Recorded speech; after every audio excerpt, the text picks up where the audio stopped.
Halo para penggemar dan pecinta fisika. Pada video kali ini saya akan menjelaskan mengenai trik hukum 2 Kirchhoff. Pada umumnya kita kalau mengerjakan soal loop ganda, kita menggunakan hukum 2 Kirchhoff dengan cara looping ya, membuat persamaan-persamaan yang cukup membosankan, substitusi yang kurang teliti kadang-kadang sehingga tidak akurat. Ini ada cara yang lebih akurat dan lebih teliti dan lebih cepat menggunakan cara teorema tegangan sisa, saya singkat TTS. Nah, misalkan saya memiliki rangkaian seperti ini ya. Jadi ini rangkaian loop ganda karena kurva tertutupnya sebanyak 2 dan baterainya dipasang lebih dari 1 cabang ya. Ini baterai ya, yang panjang itu positif, yang pendek negatif.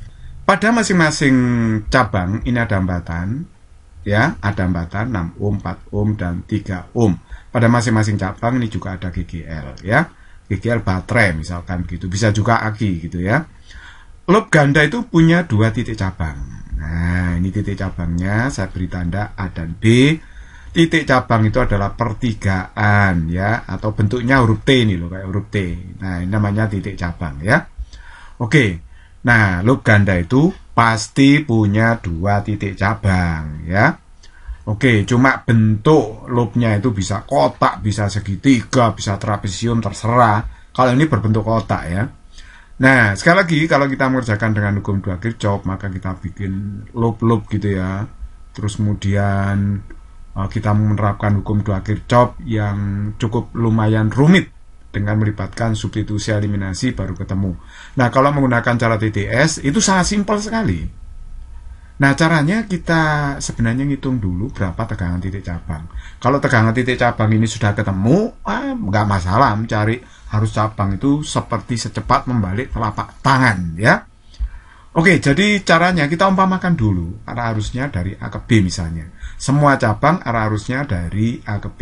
Jadi cabang 1 berisi GGL 12 volt dan hambatan 6 ohm. Sedangkan cabang 2 berisi hambatan 4 ohm dan GGL 8 volt. Sedangkan cabang 3 berisi GGL 6 volt dan hambatan 3 ohm. Nah, nanti kita akan merencanakan menghitung tegangan titik cabang VAB, sehingga arus perumpamaannya otomatis dari A ke B. Kalau nanti dalam perhitungan arus ketemu negatif, itu artinya arusnya terbalik ya, terbalik gitu aja, tapi tidak akan mempengaruhi nilai dari arusnya itu sendiri. Pokoknya perhitungannya benar loh ya. Oke, perhatikan baik-baik sekali lagi, kita nanti menghitung tegangan titik cabang VAB. Jadi kalau begitu arusnya secara otomatis arus perumpamaannya dari A ke B, I1, I2, I3 ke B semua kan ini ya. Nah, kalau kita menggunakan pakai hukum 2 Kirchhoff, tentu saja arah arus sembarang. Tapi kalau pakai cara TTS selalu dari A ke B, karena kita mau menghitung VAB. Nah, kalau saya menghitung VBA Pak, ya otomatis perumpamaan arusnya dari B ke A gitu ya. Oke, sekarang apa yang kita lakukan? Anda harus memparalel hambatan di masing-masing cabang ini. Setiap cabang kan ada hambatannya. Cabang 1 hambatannya 6 ohm, cabang 2 hambatannya 4 ohm, cabang 3 hambatannya 3 ohm. Ini kita paralel dulu, 1/6, 1/4, 1/3 sama dengan 1/RP. Nah, kita samakan dulu penyebutnya 12 ya. 12 bagi 6, 2, 12 bagi 3, 4 ya. 12 bagi 3, 4. Oke, jadi bener ya ini ya. Jadi ini 2, 3, 4. Oke. Terus kemudian kita jumlahkan 2, 3, 4, 9, 9 per 12. Berarti RP-nya ketemu 12 per 9 atau 4 per 3 ohm. Nah, sekarang kita hitung tegangan VAB, tegangan titik cabang. Pakai hukum ohm sebenarnya ini. Hambatan dikalikan arus. E per R itu kan arus. Cuma arusnya dijumlah ya. Ini saya sebut aja arus semu pada masing-masing cabang. E per R itu I. I kali R kan V, itu hukum ohm sebenarnya ya. Jadi VAB RP kali sigma E per R. Sigma E per R itu artinya ini. Jumlah GGL pada masing-masing cabang dibagi dengan jumlah R masing-masing cabang. Jadi kalau GGL cabang 1 ya dibagi R cabang 1, GGL cabang 2 bagi R cabang 2, GGL cabang 3 bagi R cabang 3. Kalau loop ganda cabangnya pasti 3 ya. Nah, RP-nya sudah diketahui 4 per 3, sedangkan E1, GGL cabang 1, bacanya dari A ke B. Bacanya dari A ke B, berarti ini ketemu kutub positif dulu, 12, dibagi 6 ya. Terus kemudian yang tengah, cabang yang kedua, 8 dibagi 4. cabang yang ketiga 6 dibagi 3. Kalau misalnya kutubnya dibalik gimana? Ya tentu mempengaruhi nilai plus minusnya E.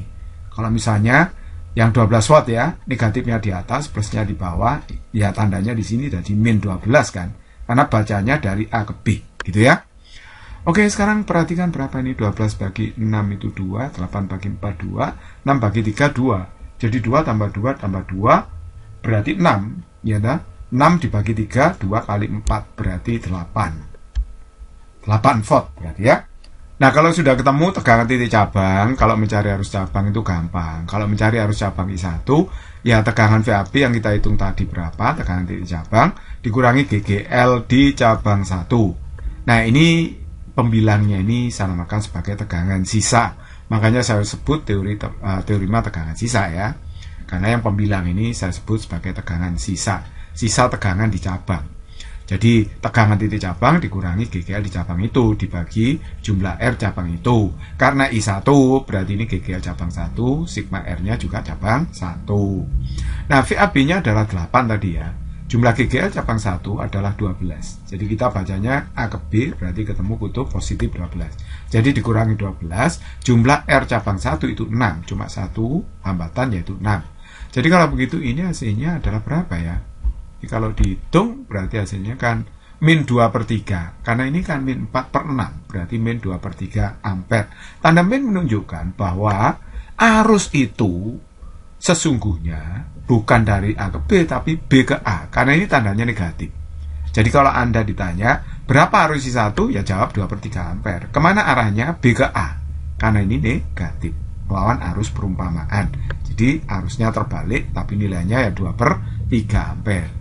Kemudian kalau I2 ya VAB kurangi jumlah GGL cabang 2 bagi jumlah R cabang 2. VAB-nya 8, GGL cabang 2 adalah 8 dibagi dengan 4 R cabang 2 ya.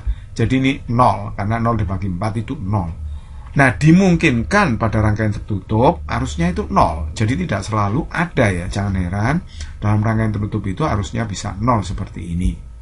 Kemudian kalau I3 berarti VAB dikurangi sigma E3 dibagi sigma R3 ya kan.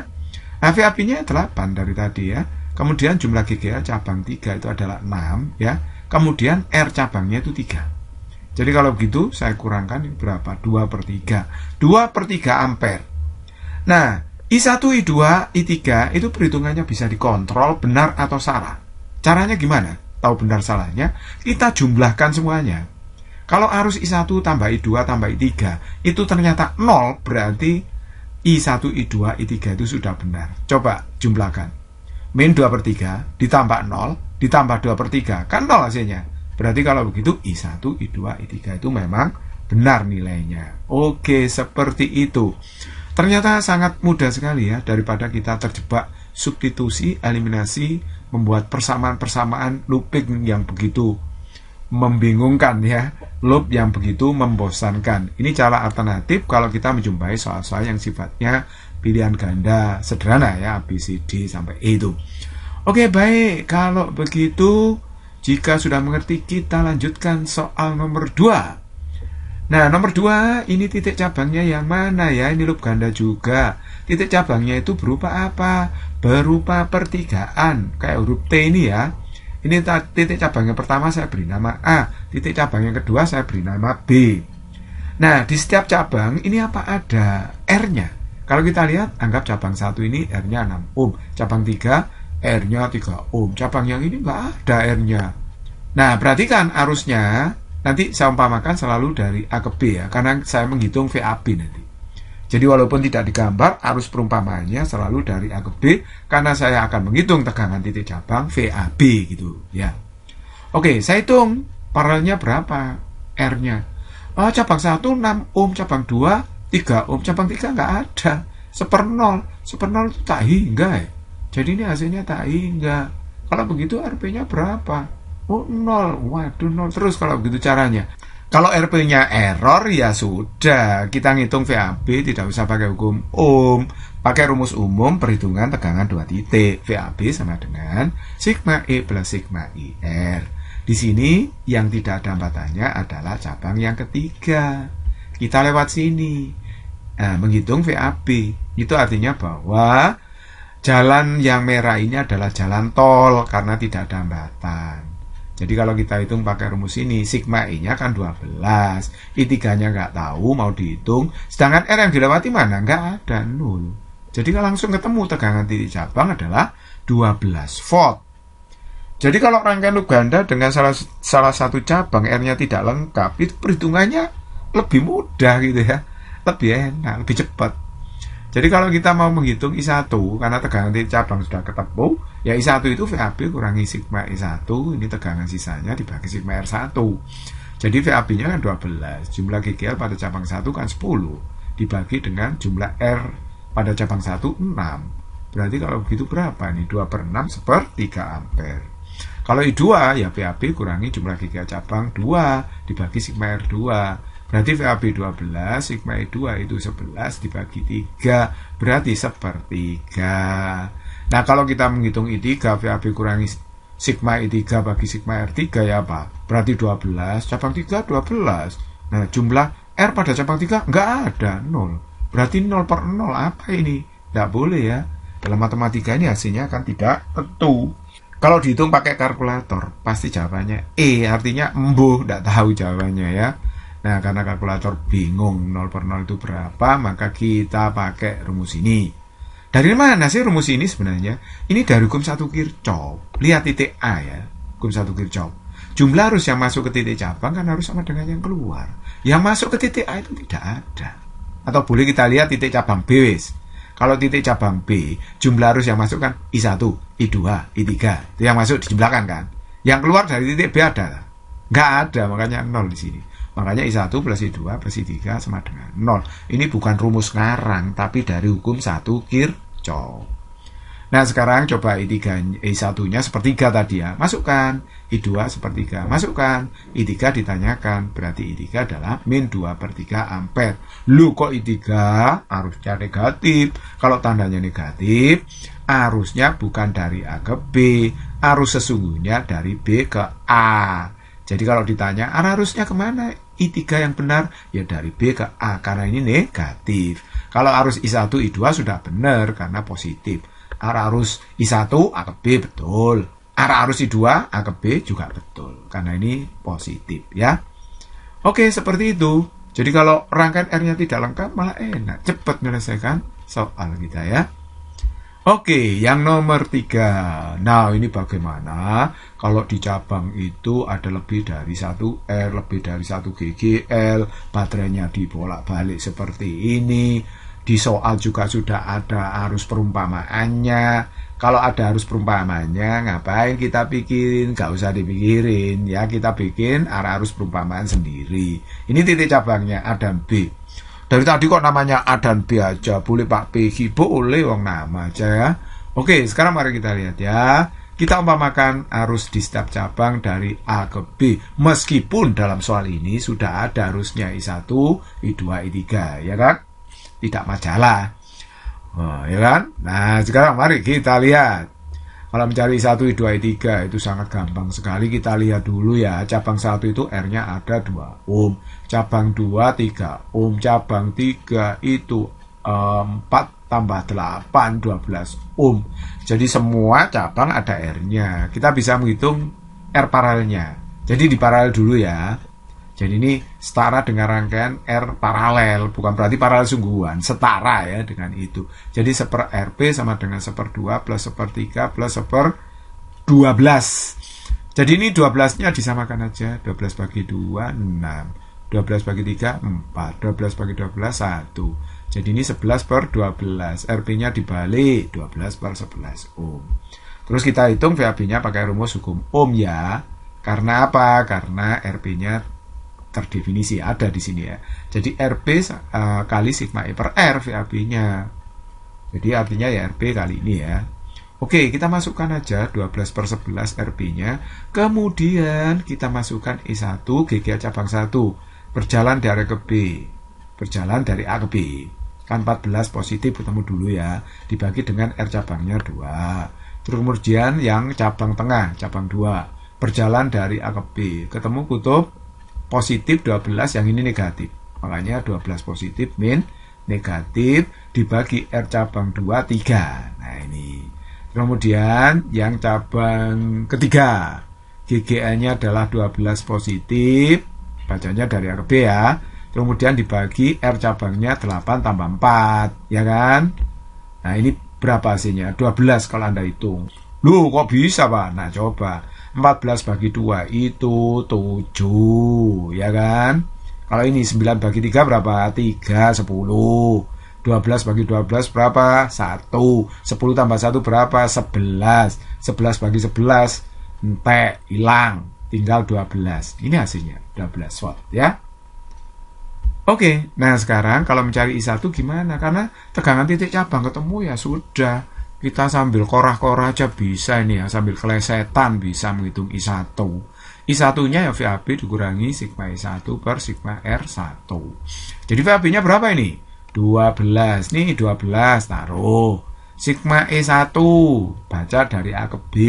Ketemu positifnya dulu 14. Jumlah R1 berapa? Kan 2 ya toh.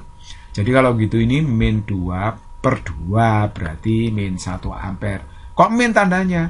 Berarti arusnya bukan dari A ke B. Yang merah ya yang dibaca, tapi B ke A. Jadi kalau Anda pakai cara biasa, kemudian I1-nya diarahkan seperti ini, yang hitam ini, maka hasilnya positif 1 ampere, ya kan? Karena tadi cara cepat, arus perumpamannya A ke B, ini ketemu negatif. Berarti arah arus yang merah ini terbalik. Sesungguhnya B ke A, gitu maksudnya. Kalau mencari I2, ya VAB dikurangi sigma I2 per sigma R2. Berarti berapa ya ini ya? VAB kan 12. Sigma I2 ya plus 12 min 3. Ya copy paste ini ya, dibagi jumlah R pada cabang 3, 3. Berarti 12 dikurangi berapa ini? Dikurangi 9, 3 bagi 3, 1 ampere. Positif, berarti arah arus I2 sudah benar dari A ke B.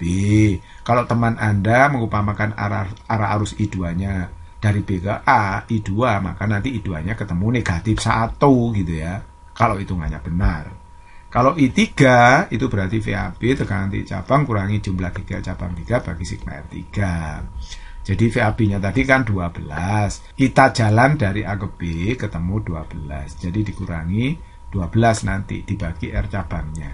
Jadi 12 dikurangi 12 dibagi R cabangnya 12. Berarti 0 dong, karena ini 0 per 12. Saya tadi mengatakan bahwa pada rangkaian tertutup seperti ini dimungkinkan arusnya 0. Jangan kaget ya, nanti jumbul kaget. Biasa aja. Ya, Physics is very easy and fun. Semoga bermanfaat.